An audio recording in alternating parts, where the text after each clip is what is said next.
Capitolul 7. Femeile sunt ca valurile. O femeie este ca un val. Când se simte iubită, respectul de sine îi crește și îi scade întocmai. Când se simte într-adevăr bine, va atinge un maxim, dar apoi dispoziția ei se poate schimba și valul ei se sparge. Căderea este temporară. După ce atinge pragul de jos, dispoziția ei se va schimba brusc și va începe din nou să fie mulțumită de sine. Valul va începe de la sine să crească. Când valul unei femei este în creștere, ea simte că are de oferit multă afecțiune, dar când este în scădere, simte existența unui gol interior și nevoia să-l compenseze prin dragoste. Această perioadă de regres este momentul în care face ordine în sentimente. Dacă ea și-a suprimat niște sentimente negative sau s-a negat pe sine pentru a fi mai iubitoare, în partea ascendentă a valului, atunci, la coborâre, va începe să resimtă aceste sentimente ca negative, ca nevoi nesatisfăcute. Mai ales în această perioadă de cădere, ea are nevoie să vorbească despre problemele ei, să fie ascultată și înțeleasă. Soția mea, Bonnie, spune că această experiență a coborârii seamănă cu coborârea într-o fântână întunecată. Când femeia coboară în fântână, ea se scufundă cu bună știință în întuneric și printre sentimente confuze. Ea poate experimenta deodată un val de emoții inexplicabile și de senzații vagi.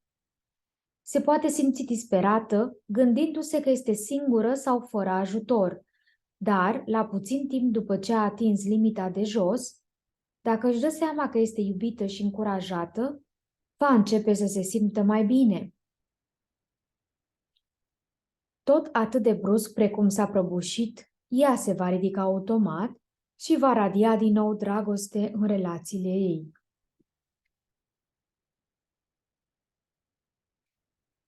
Abilitatea unei femei de a da și a accepta dragostea este în general o reflectare a felului în care se percepe ea pe sine.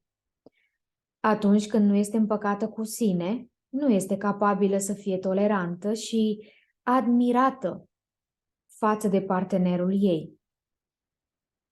În clipele de depresiune, femeia tinde să se lase copleșită și devine foarte sensibilă. Când unda ei a atins pragul de jos, ea este mai vulnerabilă și atunci are nevoie de mai multă dragoste. Este extrem de important ca partenerul să îi înțeleagă nevoile în asemenea momente, altfel el ar putea avea pretenții care, în asemenea clipe, sunt de nerezolvat. Cum reacționează bărbații la mișcarea valului? Când femeia e iubită de un bărbat, ea începe să strălucească de dragoste și de împlinire.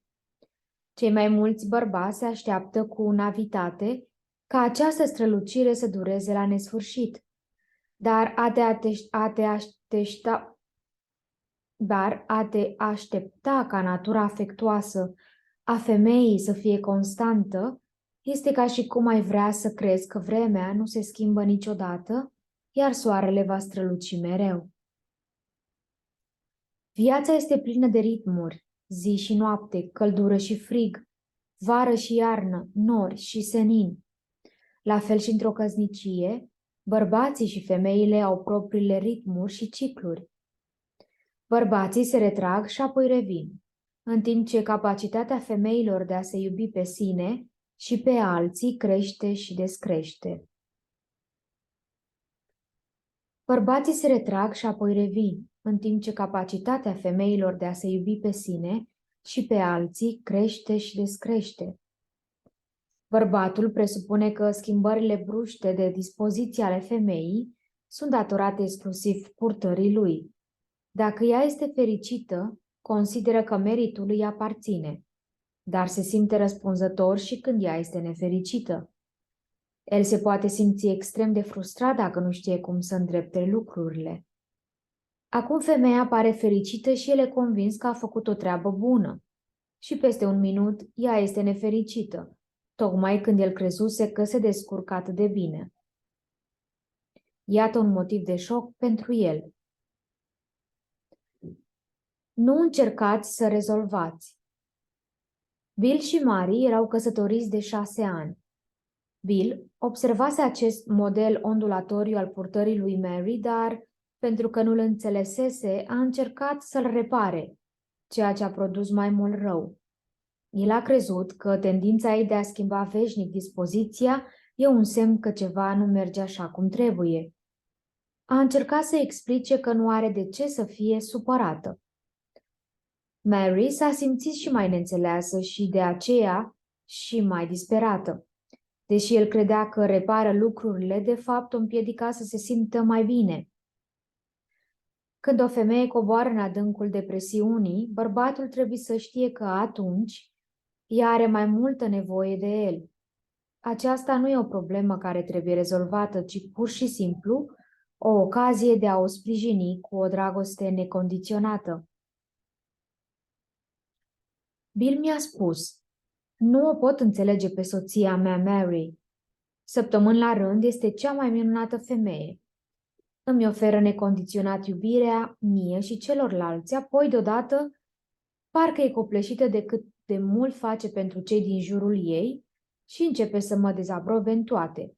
Nu e vina mea că ea e nefericită, îi explic asta și atunci ajungem la certuri groaznice. Ca mulți alți bărbați, Bill face greșeala de a încerca să își împiedice partenera să se scufunde în adâncuri și să urce pe culmi. În clipele grele, el încearcă să o salveze trăgând-o în sus. Bill încă nu a înțeles că atunci când soția lui cade în adânc, trebuie să ajungă până la capăt înainte de a putea urca din nou. Când Mary începea să se prăbușească, primul simptom era acela că se simțea copleșită. În loc să o asculte cu grijă, căldură și înțelegere, el încerca să o readucă sus, explicându-i de ce nu ar trebui să fie atât de deprimată. Ultimul lucru de care are nevoie o femeie în timp ce se scufundă este ca cineva să-i spună de ce n-ar trebui să fie deprimată. Ea are nevoie de cineva care să-i fie alături, să o asculte, expunându-i sentimentele, să o compătimească pentru starea prin care trece, chiar dacă bărbatul nu poate înțelege pe deplin de ce se simte ea atât de copleșită. El poate să-i ofere dragostea, atenția și sprijinul lui. Dezorientarea bărbaților. După ce a aflat că femeile sunt cavalurile, Bill a continuat să fie nelămurit. Următoarea dată când soția lui a căzut în deprimare, el a încercat să-i asculte păsul. Pe când ea vorbea despre unele din necazurile ei, el a încercat să nu-i ofere soluții de rezolvare sau să o tragă cu deasila în sus. După vreo 20 de minute, supărarea l-a copleșit pe el pentru că ea nu părea să se simtă mai bine. Mi-a spus: la început am ascultat-o și a părut să se deschidă și să își împartă necazurile cu mine, dar după aceea a început să fie și mai deprimată. Părea că cu cât o ascult mai mult, poate se mânea mai rău. I-am spus că n-ar trebui să fie atât de supărată și atunci a început o ceartă pe cinste. Este adevărat că Bill o asculta pe Mary, dar tot mai încerca să rezolve situația. Se aștepta ca ea să simtă imediat mai bine. Ceea ce nu știa Bill este că atunci când femeia se scufundă, chiar dacă simte că este sprijinită, nu înseamnă că se simte imediat mai bine. Se poate simți chiar mai rău. Dar aceasta este un semn că sprijinul lui este de folos. Acest sprijin o poate ajuta să ajungă mai repede la fund și apoi va putea să se simtă mai bine. Pentru a-și reveni cu adevărat, ea trebuie mai întâi să ajungă la limită. Acesta este ciclul. Bill a fost descumpănit, fiindcă, deși o asculta, ea nu părea să beneficieze de ajutorul lui. Lui părea doar că ea se scufundă și mai adânc. Pentru a evita această confuzie, bărbatul trebuie să-și amintească faptul că uneori, atunci când reușește să o ajute, ea poate deveni și mai deprimată. Înțelegând că un val trebuie să lovească fundul înainte de a se putea înălța din nou, el poate renunța la pretențiile sale ca ea să se simtă imediat mai bine în urma ajutorului său. Cunoscând aceasta, Bill a fost în stare să fie mai înțelegător și mai răbdător cu Mary. După ce a reușit să o ajute mai bine în perioadele de cădere, el a aflat că nu există niciun mijloc de a prevedea cât de mult timp va rămâne ea la suprafață. Uneori fântâna este mai adâncă. Dialoguri și dispute frecvente. Când o femeie se ridică la suprafață, își regăsește identitatea ei obișnuită și afectuoasă. Această schimbare în bine este în general greșit înțeleasă de către bărbați. De obicei, bărbatul gândește că, indiferent ce o supărase, acum femeia este complet scăpată sau vindecată. Situația nu este așa, este doar o iluzie. El își închipuie că problemele ei sunt rezolvate, fiindcă ea este dintr-o dată mai iubitoare. Când valul se prăbușește din nou, se vor ivi probleme similare. Când problemele ei reapar, el devine nerăbdător, fiindcă își închipuie că acestea fuseseră deja rezolvate. Fără a înțelege mecanismul, lui vine greu să-i aprobe sentimentele și să o încurajeze atunci când ea se află în fântână. Când se ivesc la suprafață sentimentele femeii, când bărbatul poate reacționa inadecvat, spunând: 1. De câte ori trebuie să trecem prin așa ceva? Am auzit toate astea. Credeam că am lămurit asta odată. Când ai de gând să termini? Nu vreau să am de-a face cu problema asta. E absurd. Ne-am mai certat pentru asta. De ce ai așa multe probleme? Când femeia se scufundă, sentimentele ei cele mai profunde tind să se ridice la suprafață. Aceste probleme pot fi în legătură cu relațiile dintre ei, dar de obicei ele sunt influențate puternic de trecut și de copilărie. Tot ce a rămas de vindecat sau de rezolvat din trecutul ei va ieși inevitabil la suprafață. Iată câteva sentimente obișnuite pe care le poate resimți o femeie când se scufundă. Semnalele prin care bărbații sunt avertizați că femeia este în coborâre sau că are nevoie de maximă dragoste. Ea se simte copleșită și ea poate spune: am atâtea de făcut. Ea se simte în nesiguranță și poate spune: am nevoie de mai mulți bani. Ea se simte cuprinsă de resentimente și poate spune: eu fac totul. Ea se simte îngrijorată și poate spune: și dacă. Ea se simte dezorientată și poate spune: nu înțeleg de ce. Ea se simte epuizată și poate spune: nu mai pot face nimic. Ea se simte disperată și poate spune: nu știu ce să mă mai fac.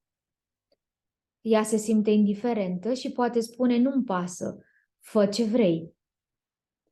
Ea se simte exigentă și poate spune: ar fi trebuit să. Ea se simte rezervată și poate spune: nu vreau să. Ea se simte suspicioasă. Ea poate spune: ce vrei să spui cu asta? Ea se simte autoritară și poate spune: ai făcut? Ea se simte dezaprobatoare și poate spune: cum ai putut uita să?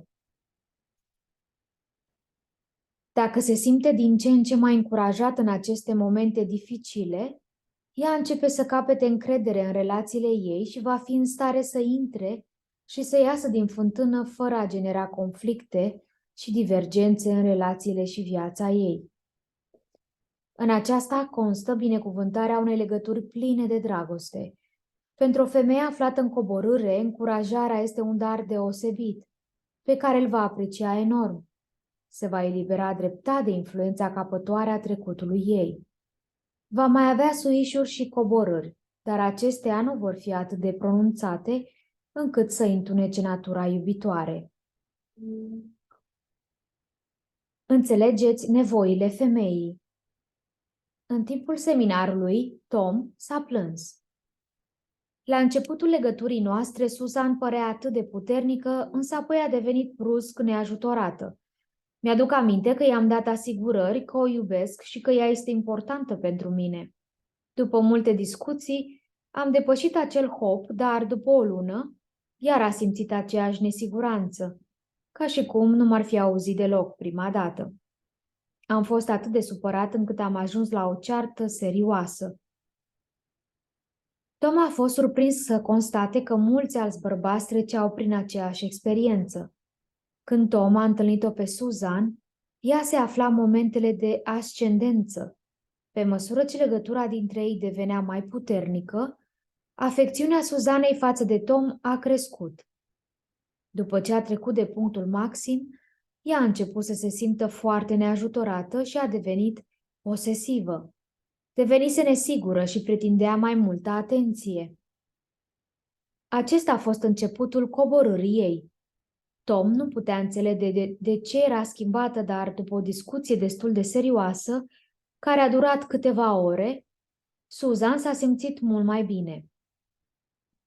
Tom a asigurat-o de dragostea și sprijinul lui Susan, a început să-și revină. El s-a simțit ușurat. După această intervenție, Tom a crezut că a rezolvat cu succes problema apărută în relația lor, dar o lună mai târziu, Susan a început să o se simtă iarăși deprimată.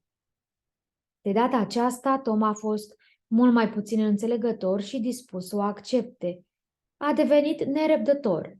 S-a simțit jignit că ea manifestă iarăși neîncredere în el, după ce o asigurase de dragostea lui cu o lună în urmă. Apărându-se, el dezaproba revenirea nevoii de a primi asigurări. Rezultatul a fost că s-au certat. Amănunte încurajatoare. Înțelegând că femeile sunt ca niște valuri, Tom a înțeles că revenirea insecurității și nevoii de ajutor la Susan era ceva natural, inevitabil și temporar. Și-a dat seama cât de naiv fusese să creadă că prin reacția lui plină de dragoste la problemele cele mai profunde ale Suzanei, ar putea să o vindece definitiv. Învățând să o ajute pe Susan în perioadele ei de depresiune, nu numai că îi făcea mai ușoară vindecarea, dar îi ajuta pe amândoi să nu se certe în asemenea momente. Tom a fost încurajat de înțelegerea următoarelor fapte. Dragostea și sprijinul lui bărbat nu pot rezolva imediat problemele unei femei, însă dragostea lui poate face mai lipsită de riscuri coborârea ei. Este naiv să cer unei femei să fie tot timpul iubitoare. El trebuie să se aștepte ca aceste probleme să revină mereu, însă după fiecare criză, el poate deveni mai priceput în susținerea ei. O femeie care se lasă în fântână nu o face din vina bărbatului. Nu este un eșec al lui. El nu-i poate împiedica coborârea oferindu-i ajutorul lui, dar îi poate fi de folos în transversarea acestor momente dificile. Femeia are capacitatea de a se ridica singură după ce a atins limita de jos. Bărbatul nu trebuie să-i rezolve problema. Ea nu este distrusă, ci are nevoie doar de dragostea, răbdarea și înțelegerea lui. Când femeia nu se simte în siguranță. Această tendință de a se asemăna cu valurile se accentuează când femeia este angajată într-o relație intimă. Este esențial ca ea să se simtă în siguranță când parcurge acest ciclu. Altfel, se va strădui întotdeauna să susțină că totul este în regulă, refulându-și sentimentele negative. Dacă o femeie nu se simte în siguranță când coboară în fântână, singura ei alternativă este să evite intimitatea și relațiile sexuale, ori să-și amăgească sentimentele prin obișnuințe, ca băutura sau excesul în alimentație, muncă sau responsabilități. Cu toate aceste excese, ea se lasă periodic în adânc și sentimentele ei vor izbucni în cele mai necontrolate moduri. Probabil că ați auzit de cupluri care nu s-au certat niciodată și deodată se hotărăsc să divorțeze spre surpriza tuturor. În multe din aceste cupluri, femeia și-a suprimat sentimentele negative pentru a evita disputele. Ca urmare, ea se încistează și devine incapabilă să simtă dragoste. Odată cu suprimarea sentimentelor negative, sunt refulate și cele pozitive, iar dragostea moare. Evitarea certurilor și discuțiilor este deseori sănătoasă, dar nu și suprimarea sentimentelor. În capitolul 9 vom vedea cum se poate evita disputele fără a se refula sentimentele. Curățirea sufletului. Când valul se prăbușește, este momentul curățeniei. Fără această curățenie sau catarsis emoțional, o femeie își pierde cu timpul capacitatea de a iubi și a evolua în dragoste. Prin reprimarea controlată a sentimentelor, natura ei oscilatorie este obstrucționată și ea devine treptat lipsită de pasiune. Unele femei care evită să aibă de-a face cu impulsurile lor negative și se opun mișcării naturale ondulatorii a sentimentelor lor, suferă de sindromul premenstrual. Există o legătură strânsă între sindromul premenstrual și neputința de a face față, într-o manieră constructivă, sentimentelor negative. În unele cazuri, femei care au reușit să învețe cum să-și trateze sentimentele au constatat că sindromul premenstrual a dispărut. În capitolul 11 vom studia mai multe tehnici terapeutice de a face față sentimentelor negative. Chiar o femeie puternică, sigură de ea și bucurându-se de succes, va avea nevoie să coboare din când în când în adâncul fântânii.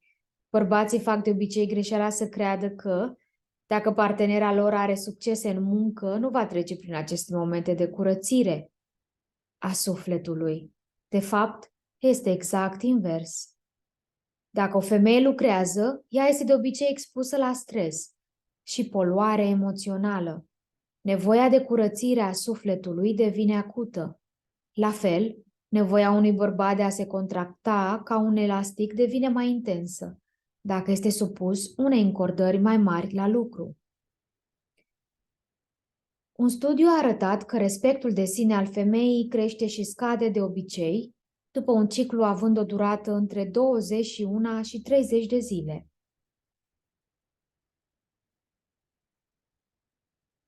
Când femeia își pune hainele de lucru, poate face abstracție de acest tangaj emoțional, dar când revine acasă are nevoie ca partenerul să-i ofere sprijinul afectos pe care îl apreciază și de care are toate nevoie. Este important de cunoscut că această tendință a femeii de a se scufunda nu influențează competența la serviciu, dar îi afectează puternic comunicarea cu persoanele pe care le iubește și care îi sunt apropiate. Cum poate sprijini bărbatul o femeie aflată în faza depresivă? Bărbatul înțelept învață să facă un efort pentru a ajuta o femeie să se simtă siguranță când se ridică și când coboară. El renunță la prejudecăți și vrea să afle cum poate oferi sprijinul necesar. În consecință, beneficiază de o relație a cărei afecțiune și pasiune se amplifică de-a lungul anilor. Va avea poate de înfruntat câteva furtuni sau perioade de secetă, dar răsplata este mult mai mare. Bărbatul neinițiat suferă și el de furtuni și de secetă, dar, fiindcă nu cunoaște arta de a o iubi pe femeie, când ea se află pe panta descendentă, dragostea lor încetează să se dezvolte și dreptat este reprimată. Când femeia este în adâncul fântânii, iar bărbatul în peșteră. Harry mi-a spus: am încercat tot ce am învățat la seminar. Mergea bine, eram atât de apropiați. Apoi, dintr-o dată, soția mea, Katie, a început să se plângă că stau prea mult la televizor. A început să mă trateze ca și cum aș fi fost un copil. Am ajuns la o ceartă serioasă. Nu știu ce s-a întâmplat. Mergea așa bine. Acesta este un exemplu despre ceea ce se poate întâmpla când valul se coboară tocmai în timp ce cauciucul este tensionat. După ce a urmat seminarul, Harris a reușit să ofere soției și familiei mai mult ca oricând. Katie era încântată, nu-i venea să creadă. Ajunseseră mai apropiați ca niciodată. Valul încrederii ei atinsese nivelul cel mai ridicat. Acesta a durat câteva săptămâni și apoi Harris s-a decis să stea într-o noapte să se uite la televizor. Elasticul începuse să se destindă. Avea nevoie să se retragă în peștera sa. Când el s-a retras, Katie a fost afectată puternic. Încrederea ei a început să scadă. Ea considera îndepărtarea lui ca sfârșitul proaspetei lor intimități. Cele câteva săptămâni fuseseră tot ce-și dorise ea și acum credea că totul este pierdut. Încă de mică visase la acest gen de intimitate. Retragerea lui a constituit pentru ea un șoc teribil. Pentru fetița vulnerabilă din ea, a fost ca o experiență în care un copil primește o bomboană care apoi îi se ia înapoi. A fost foarte deprimată. Logica marțiană și logica venusiană. Unui marțian îi vine greu să înțeleagă senzația de abandon încercată de Katie. Logica marțiană spune: a fost atât de încântător în ultimele 2 săptămâni. N-aș avea deci dreptul la o scurtă pauză? Ți-am dat tot. În acest timp acum este momentul meu. Ar trebui să fii mai liniștită și mai sigură ca oricând de dragostea mea. Logica venusiană abordează problema din alt unghi. Aceste 2 săptămâni au fost atât de frumoase. M-am deschis față de tine mai mult ca niciodată. Pierderea afecțiunii tale este mai dureroasă ca oricând. Începusem să mă deschid cu adevărat și atunci tu te-ai îndepărtat. Cum reapar sentimentele din trecut? Neavând de plină încredere și nedeschizându-se pe deplin, Katie a petrecut ani întregi protejându-se să nu mai fie rănită.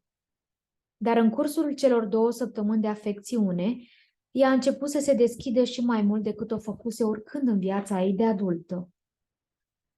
Sprijinul lui Harris o ajutase să se gândească fără teamă la vechile ei sentimente. Dintr-o dată a început să se simtă la fel ca atunci când era mică și tatăl ei era preocupat ca să aibă timp pentru ea. Sentimentele ei latente din trecut de furie și neputință s-au proiectat asupra faptului că Harris se uita la televizor. Dacă aceste sentimente nu ar fi ieșit la iveală, ea ar fi putut să accepte cu ușurință dorința lui Harris de a sta la televizor. Deoarece sentimentele din trecut au revenit, ea s-a simțit lezată de faptul că el privea la televizor.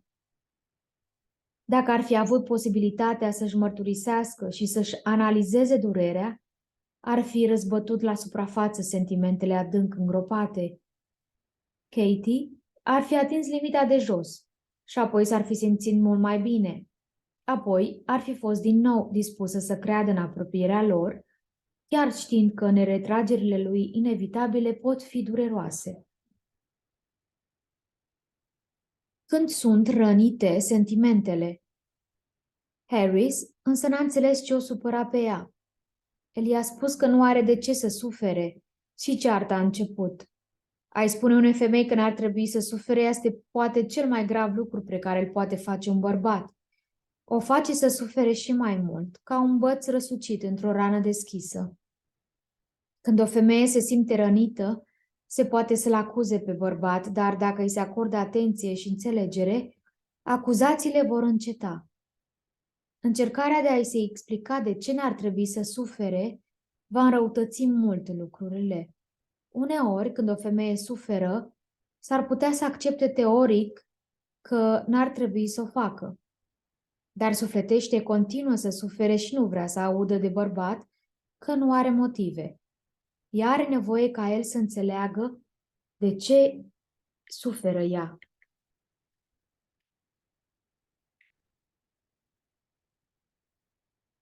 De ce se luptă femeile cu bărbații? Harris a înțeles complet greșit reacția îndurerată a lui Katie. El a crezut că ea îi cerea să renunțe pentru totdeauna la televizor.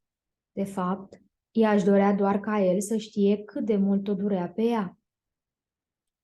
Femeile știu din instinct că, dacă durerea lor este auzită, pot avea încredere că partenerul va face tot ceea ce îi stă în puteri.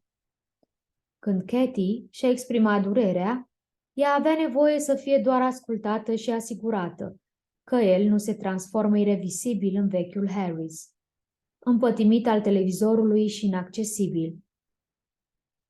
Evident că Harris avea dreptul să se uite la televizor, dar și Katie avea dreptul să fie supărată.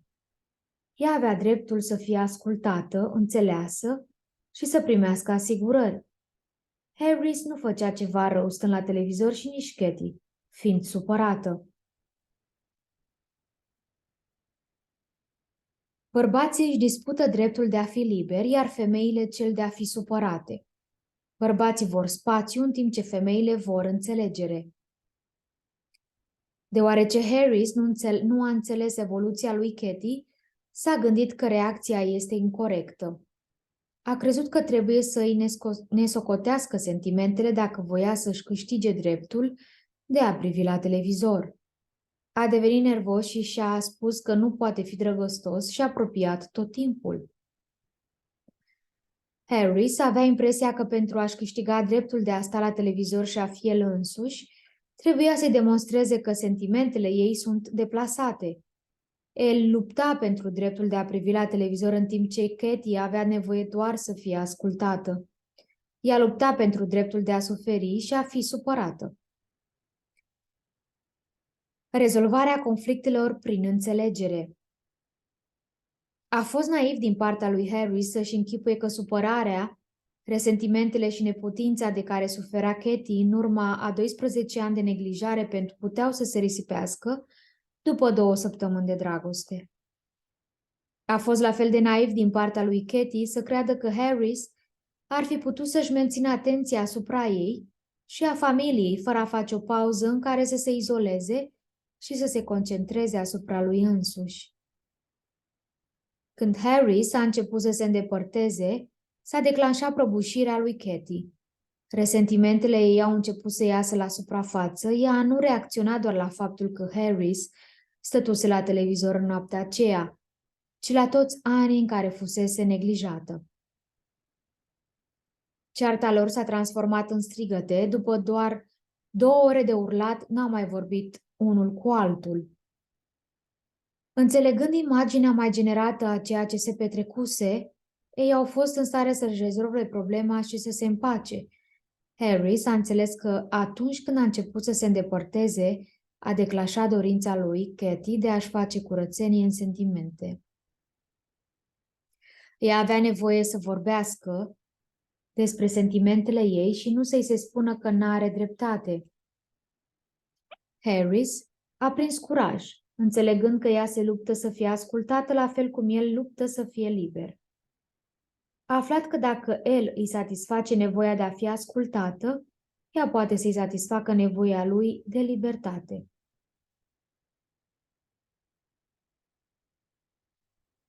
Satisfăcându-i se nevoia de a fi ascultată, femeia poate satisface nevoia de libertate a bărbatului.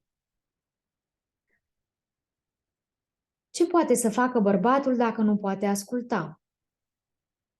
Harris m-a întrebat, dar dacă chiar nu pot asculta și trebuie să mă închid în bărlog, uneori încep să ascult și mă enervez. Le-am asigurat că este ceva normal.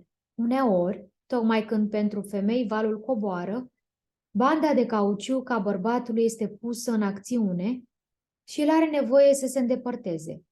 Nu-i poate oferi femeii ceea ce își dorește. Harris a aprobat din toată inima spunându-mi: da, așa este, când eu vreau să mă retrag, ea vrea să stăm de vorbă. Când bărbatul simte nevoia să se izoleze, iar femeia să vorbească, încercarea lui de a o asculta nu poate decât să înrăutățească lucrurile. În scurt timp, sau va începe să o critique eventual, cu o izbucnire de furie, sau va deveni extrem de obosit și de neatentă, iar ea se va supăra și mai mult. Atunci când el nu este în stare să asculte cu atenție, următoarele acțiuni pot fi de folos. 3 pași prin care bărbatul o poate ajuta pe femeie, deși simte nevoia să se izoleze. Pasul 1. Acceptă-ți propriile limite. Primul lucru pe care l-ai de făcut este să admiți că ai nevoie să te îndepărtezi și nu ai nimic de oferit. Indiferent cât de afectuos ai vrea să fii, nu poți asculta cu atenție. Nu încerca să asculți atunci când nu poți. Pasul 2. Înțelege necazurile ei. Pe urmă, trebuie să înțelegi că ea are nevoie de mai mult decât îi poți oferi în acest moment. Durerea ei este justificată. Nu-i spune că n-are dreptate să vrea ceva mai mult sau să fie supărată.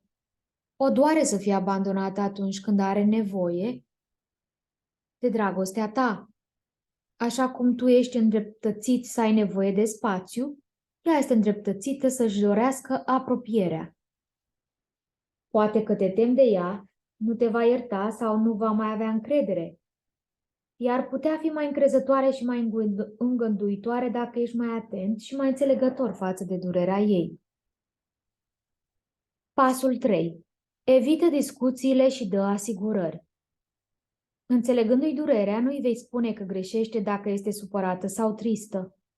Deși nu-i poți oferi sprijinul pe care și-l dorește sau de care are nevoie, poți evita înrăutățirea situației obținându-te de la certuri. Dă-i asigurări că vei reveni și atunci vei fi în stare să-i acorzi sprijinul. Ce ar putea spune bărbatul în loc să se certe? Nu era nimic deplasat în nevoia lui Harris de a fi singur sau a sta la televizor și nici în supărarea lui Katie. În loc să-și dispute dreptul de a privi la televizor, el ar fi putut să-i spună ceva în genul: înțeleg că e supărată, dar tocmai acum am nevoie să stau la televizor și să mă relaxez. Când mă voi simți mai bine, vom sta de vorbă. Asta îi va da timp să stea la televizor și va avea ocazia să se calmeze și să se pregătească să asculte durerile partenerei, fără a nega îndreptățirea acestor sentimente. S-ar putea ca ei să nu-i placă acest răspuns, dar îl va respecta. Desigur că ea își dorește ca el să revină la vechiul lui mod iubitor de a se purta, dar dacă el are nevoie să se izoleze, atunci această nevoie este valabilă. El nu poate da ceea ce nu are. Ceea ce poate face este să evite înrăutățirea lucrurilor. Soluția constă în respectarea nevoilor proprii, ca și pe ale ei. El ar trebui să-și acorde răgazul necesar și apoi să se întoarcă la ea pentru a-i oferi ceea ce are nevoie. Dacă bărbatul nu poate asculta necazurile unei femei deoarece simte nevoia să se retragă, poate spune în schimb: înțeleg că ești supărată și am nevoie de ceva timp ca să mă gândesc la asta. Hai să ne acordăm un răgaz. Este mult mai bine pentru un bărbat să se scuze în acest fel și să nu mai asculte decât să-i combată supărarea. Ce ar putea face femeia în loc să se certe? Auzind aceste sfaturi, Katie a întrebat: dacă el se retrage în vizuină, cum rămâne cu mine? Îi ofer libertate, dar ce primesc eu în schimb? Ceea ce obține Katie este tot ce îi poate oferi mai bun partenerului în acel moment. Repretizându-i să o asculte atunci când vrea să vorbească, ea poate evita ca situația să se agreveze printr-o ceartă puternică. În plus, ea va obține sprijinul lui când va fi cu adevărat capabil să o ajute. Țineți minte, dacă bărbatul trebuie să se îndepărteze, întinzându-se ca un elastic, când va reveni, va dispune de mai multă afecțiune. Atunci va putea asculta. Acela este momentul cel mai bun pentru a începe o conversație. A admite nevoia bărbatului de a se retrage în peșteră nu înseamnă a renunța la nevoia de a vorbi. Înseamnă doar că femeia să renunțe la pretenția ca el să o asculte de câte ori vrea ea să vorbească. Katie și-a învățat să accepte că uneori bărbatul nu poate asculta sau vorbi și că alteori poate. Sincronizarea este foarte importantă. Ea a fost stimulată să nu renunțe la inițierea unor discuții, ci să găsească acele momente când el poate asculta. Când bărbatul se izolează, este momentul ca ea să primească mai mult sprijin de la prietene. Când Katie simte nevoia să vorbească, iar Harris nu o poate asculta, ea ar putea vorbi mai mult cu prietenele ei. Pentru un bărbat tensionat să constituie singura sursă de afecțiune și sprijin. Dacă falul descrește în timp ce bărbatul s-a retras în peșteră, este esențial pentru femeie să aibă alte surse de sprijin. Alminteri, nu are ce face și se va simți neajutorată, supărându-se pe partener. Banii pot aduce probleme? Chris mi-a spus, sunt complet dezorientat.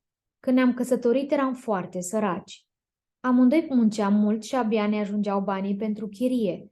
Uneori, soția mea, Pam, se plângea că este greu. Puteam să o înțeleg, dar acum suntem bogați, amândoi avem succes în carieră, cum poate să fie tot nefericită și să se plângă?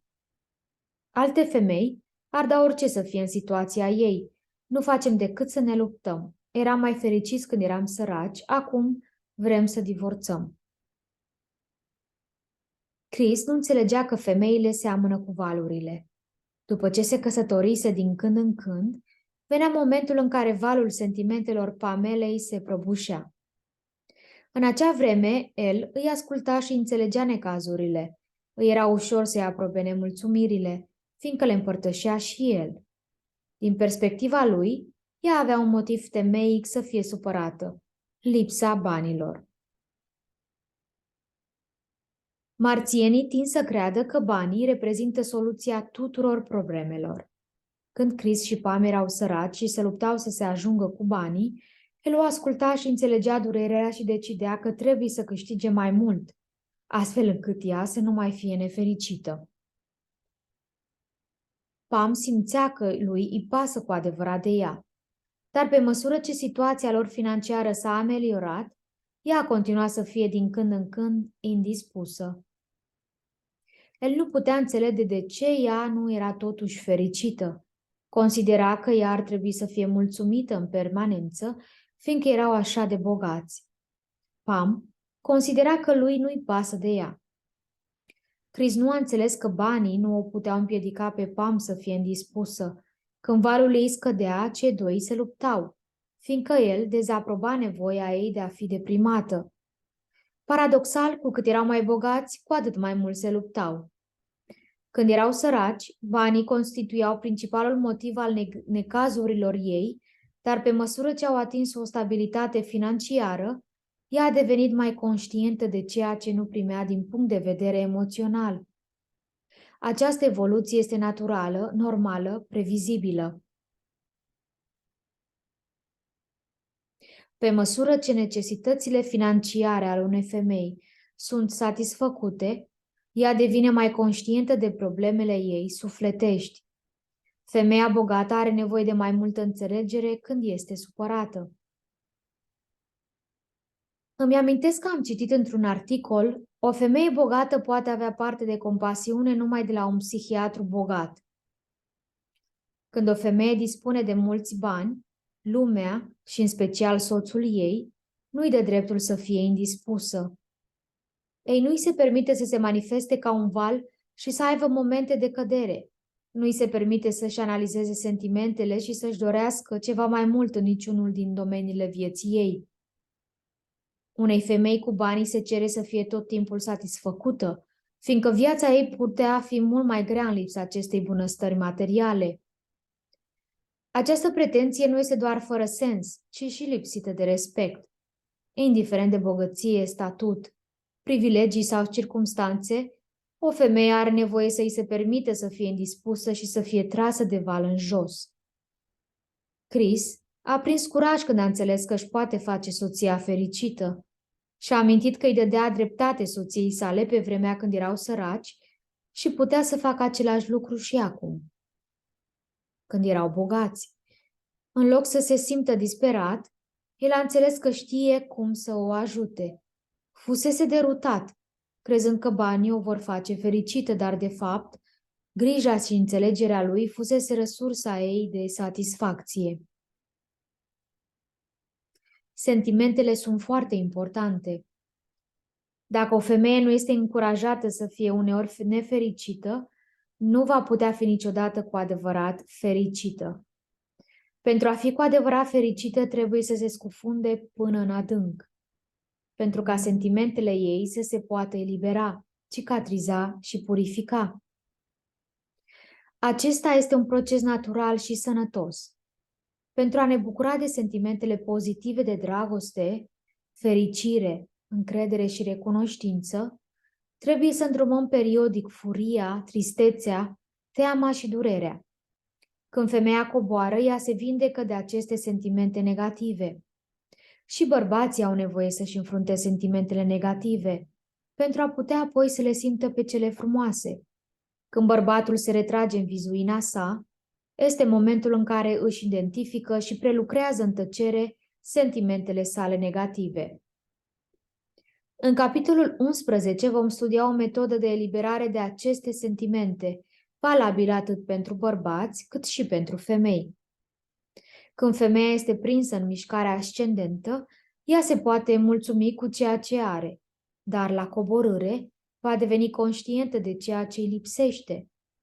Când se simte bine, este capabilă să vadă și să reacționeze în laturile bune ale vieții, dar când coboară, percepția ei afectivă se întunecă și reacționează mai mult la ceea ce îi lipsește. La fel cum un pahar poate fi considerat pe jumătate plin sau pe jumătate gol, femeia când se înalță vede împlinirile vieții, iar când coboară nerealizările. Orice nerealizare pe care a trecut-o cu vederea, la urcare, ajunge în centrul atenției la coborâre. Fără să știe că femeile seamănă cu undele, bărbații nu își pot înțelege sau susține soțiile. Ei sunt derutați când situația devine mai bună văzută din afară, dar relațiile se înrăutățesc. Amintindu-și de mecanismul descris, bărbatul are la dispoziție mijlocul de a-i oferi partenerei afecțiunea pe care aceasta o merită, chiar atunci când ea are mai multă nevoie.